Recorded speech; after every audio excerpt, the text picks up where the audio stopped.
Hi guys, this is Deanne with Hope Point Myo. I wanted to talk to you today about tongue thrusts. I don't know if you've seen my videos previously, but just to explain what it is and how it affects our bodies and the big deal about it. So a tongue thrust is actually another term for that is called reverse swallow. And it's when we swallow, if our tongue pushes forward against our teeth in any way, that would be a tongue thrust. Another way to know is when we talk, if you see the tongue pushing forward quite a bit, that's also a tongue thrust. So I know for me, I had a tongue thrust, but I had no idea I had one. The way you can check is you can the way I check patients anyway, you could try on yourself, hold the cheeks back and how you swallow. And you swallow, see if your teeth kind of push forward see if your tongue pushes forward against the teeth. Ideally, it's supposed to be at the spot, which is right behind your two front teeth. Stay there, and then does the wave after that. So the problems with having a tongue thrust are it can impact digestion. It can cause you to get more air in whenever you're swallowing. It also, there's a lot to it, but it starts the wave of the digestion process. And when the wave is kind of weak, it can impact the movement of the food going all the way down the esophagus into the stomach. So it impacts that. What I've seen clinically in my hygiene share, there are definitely signs. It's like, oh, I need to check to see if they have a tongue thrust. They probably do. I will say real quick, we had been taught to screen for these in hygiene school, at least check off the box, but it was more of asking the patient if they had a tongue thrust, but we never were trained to really what we were looking for. So this isn't something that's necessarily commonly looked for in the dental office. So if nobody's told you you had one, that's not because you don't have one. It may be just they didn't check for it or had no reason to check for it. Orthodontists may check for that. The reason why is because it can cause relapse in ortho if you have a tongue thrust and you've had braces, and I'll go over that in just a second. But when I see patients who have front teeth that has spaces in between the top and or the bottom, then that's a red flag that there might be a tongue thrust, because whenever you have muscle versus bone, and the bone would be the teeth and the bone that holds the teeth in, and then the muscles are our cheeks and our tongue. Usually when you have muscle versus bone, muscle always wins.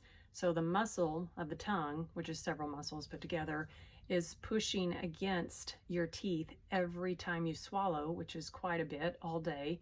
Then that's impacting your teeth because it's pushing it little by little by little.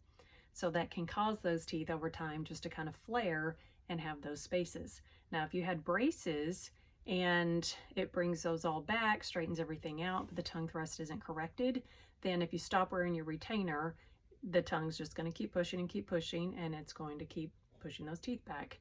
I know for me, I had a lingual retainer on the lower. I always wore my top and bottom retainers, and I had a lingual retainer, and I kept almost like cutting my tongue and irritating my tongue.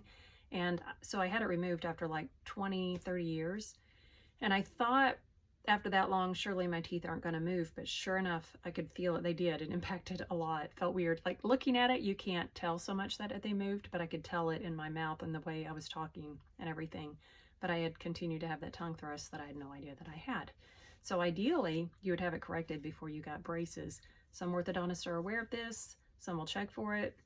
They'll refer you to a speech pathologist or a myofunctional therapist to have it corrected, and that is why, so that you don't have the relapse. But again, it impacts more than just the teeth in this case. Whenever children are growing and developing, it is said that the tongue is the natural palate expander, and whenever you swallow and the tongue's up there, it's just that constant pressure is shaping the palate the way it's supposed to. But it also shapes the floor of the nose, which is the top of the palate is the floor of the nose. When this is shaping the way it's supposed to with the tongue shaping it, then the whole airway system and structural here is balancing and growing the way it should. But when that tongue is not pushing up every time you swallow, but it's pushing out, it generally makes everything narrow because the tongue isn't going up to shape it. So now the cheeks can be squeezing in, and that's what's happened to me. I have a very high arch palate. I know, honestly, when I am sleeping at night, I'm wearing this device to keep my jaw forward. You can look at previous videos to find that.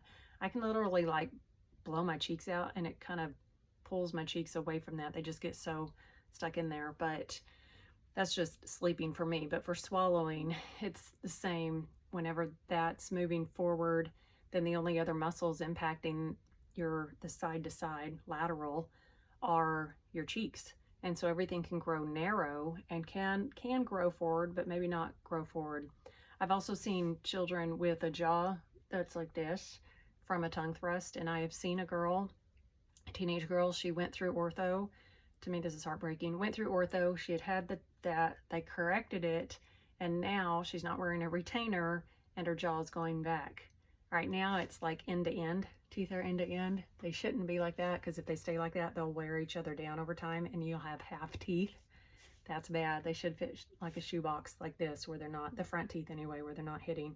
But hers is slowly moving. Right now it's like that. It may or may not continue to do that. If it does, then that all affects your TMJ, the joint here, and causes disorders. But if it stays like this, then her teeth over time, as you talk and sleep and everything, is just going to wear those front teeth down, and she's going to have tons of issues. So that's why you want to get the tongue thrust fixed. The other things that I have seen, as people get older, they have no idea they have tongue thrust, and they're just living with the tongue going forward when they talk or when they swallow. It seems like their tongue gets large, and this always seems tied in, but it can cause sleep apnea, just because I don't know, the movement's not right, but there's just all these things. This leads to this, leads to this, and you have the circular rule, which one caused what, the sleep apnea or sleep disordered breathing or upper airway resistance syndrome. If you don't know what that is, you can Google it, but it goes hand in hand. So it's a very common thing. So I've seen the front teeth, when I've said they flared, they might just not flare too much, or they do. And you can start getting bone loss. You'll start seeing recession of the gums and bone loss, and then those teeth start getting loose. And I've seen that numerous times.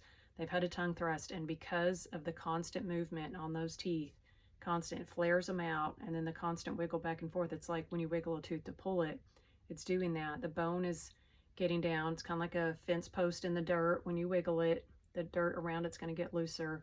When that tooth is wiggling, or the tongue is wiggling the tooth, it's making that dirt loose. The bone, basically the bone, it's getting further down, the tooth gets loose, and eventually they lose it. And to me, it's just heartbreaking to see that, because it's all because the tongue is functioning improperly, and that could be fixed. So, and actually when you have a loose tooth and you finally leave it alone, it can get a little tighter, it can retighten, but it's not going to, as long as that muscle, the tongue, is continually pounding it like that. So it is something, if you are an adult, it's still worth getting fixed, because it might save your teeth in the future.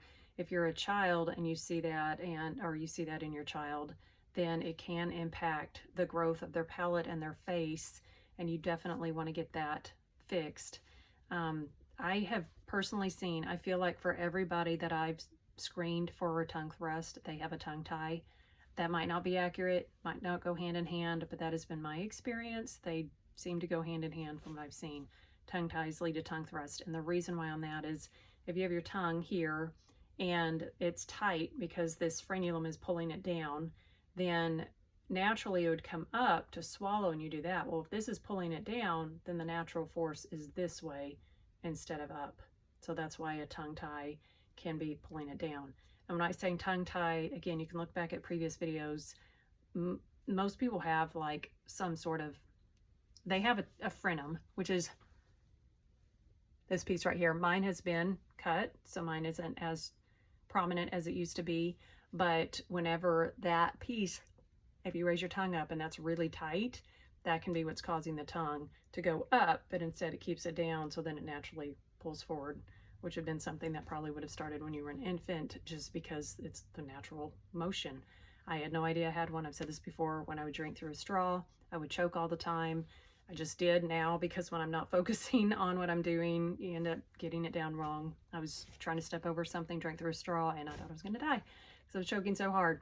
But the tongue has to function the right way for correct swallow, has huge impacts. If you have any questions, just let me know.